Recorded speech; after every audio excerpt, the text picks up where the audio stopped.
Alrighty, next we're going to grab that image file name out of Firebase and turn it into an image.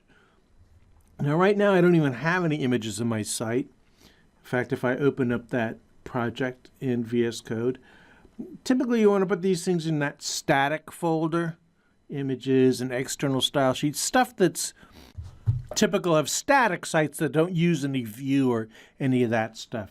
So your external style sheets, your external JavaScript, and your images folder can go in this static folder.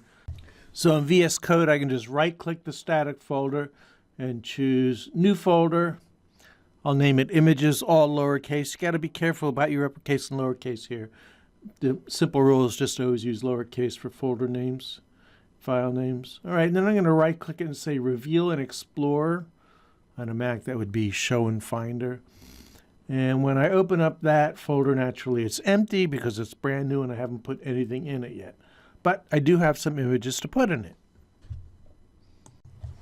Those I created in the past, and they are somewhere in my pictures folder, I believe. So I'll just go, of course it doesn't matter where they are, just that they exist. So if I open up that folder, you can see most of them have a name like i.something.jpg. Okay, now there are a couple exceptions to the rule which we'll be using in the page header later. For now, though, we're going to focus on these i.something.jpg ones. Each one is for a card. If you look at the properties or info for any one, you would see that each is 300 pixels wide by 185 pixels tall, which is the actual size at which it shows on the page. And I made it like that so that, the file's small so it loads fast because we're going to be loading quite a few of them. So the smaller the file, the better for something like this. All right, anyway, I need to get these into the website, so I'll just copy them from this folder, paste them into that new images subfolder I created in the site. And now when I go back to VS Code, I can see that indeed all those files are in that folder. So now we can get to those files from our page, because they're in that static images folder. So let's go back into app.view where we have our loop that's going through all these things. And inside that for loop that's going item by item through our database, we'll add an image tag to show an image. We'll use almost standard syntax, image source equal, but we're going to get the source file name from view. And now source is an attribute just like href is, so to bind something from view to an attribute, we use v-bind.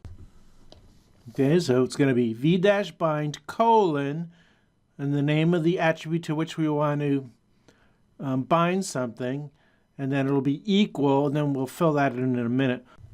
While I'm thinking about it, let's go ahead and put in the alt equal quote quote, which is a SEO recommendation, and we can leave that quote quote blank because this is a decorative image, but still you should put the alt equal attribute in there just to show you didn't forget about it.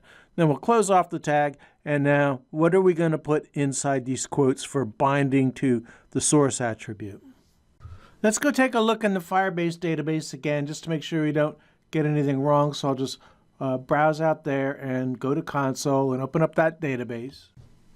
And there I can see in each item in my database, I have an image name property, and it's an image name without an extension, just the unique part. All right, so can I come up here and say bind item.imageName? Is that enough? Well, let's run it and see. Go back into Integrated Terminal, run npm run dev, press enter, and assuming it compiles correctly, we should be able to browse to the localhost 8080, and we see the page, and it does work, but no picture is showing. Why is no picture showing? Well, if you think back to the code, we told it to bind the item.imageName, which is only the unique portion of the image name. It's not the whole path. So after compilation, the tag ends up looking like this, and that's not enough to show the picture correctly. The correct way to show the picture is with a relative reference that looks like this. In other words, we need to tell the location of the image file, and we also need the file name extension. And they're all in the same folder, and they all have the same extension, so I just have to tack on that in with each pass through the loop. To make that happen in Vue, I'm going to have to go back into my script code. I'm going to have to add a method, which is basically a JavaScript function that accepts some value, namely the item that I'm currently looking at as I loop through. And within that method, I'll just tack on the path, the folder path, and the extension, which is always the same, and send it right back up to the template, and that should work fine. So what does that code look like? Well, we're still in app.vue, which is nice. It's all in one place. But we have to come down to the script section. And under the export, where we're exporting stuff out to the template, we're going to have to add something under that Firebase export. Recall that that's exporting the items from Firebase. So we're going to need a comma after its closing curly. And then we need the word methods and a colon. And then we need an open curly and a closing curly. Now in between these I can define my methods. Each one has to have a unique name, and you can make up your own name. I'll call my first one image path, since it's making an image path. And then a colon, and then we have to say it's a function. So I use function, open paren, closing paren. If you're passing something in, you need a variable name for that. That too is a made-up name, and I'll just use I. All right? Now I need curly braces for the function itself, and then I do my code inside those curly braces. And what I want to do is I want to return the literal string /static/images, which is the folder that contains the images. And I have to start it with that / because it's relative to the root. And then what you can do, oh, I need this, right? And now onto that, I'm going to tack the item.image name. Remember, I is the item for each pass through the loop, so it's going to have that image name value. And then I have to tack onto that literally, in quotes, .jpg. Okay? So we're saying return the string /static/images/ plus whatever the file name is of the image plus .jpg. And I will be the item which is passed down from the calling function. So how does that happen? Well, that takes place again up in the template where the v-bind is. And instead of item.imageName, I say image path, which is the name of my function, image path, open paren item, pass down this item.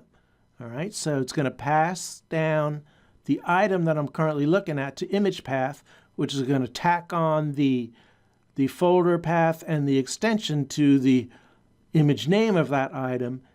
That in turn gets plugged in for the source equal attribute, and since we now have the whole path and file name with the extension, it will now work. It should show the image. Remember, I work with autosave on, so I don't even have to save. I can just browse out to localhost 8080 and check, and sure enough, there's each image along with each title and author. So we've made progress. At least we have the image. Now, that's not our endpoint, though. Remember, our final goal is to make it look more like this, where each link is a card, like with a picture in it, along with the text. But the styling we can just do with CSS, and in fact, that's exactly what we'll do over in Lesson 8. So if you want to see how that works out, come on over to Lesson 8, and I will see you there.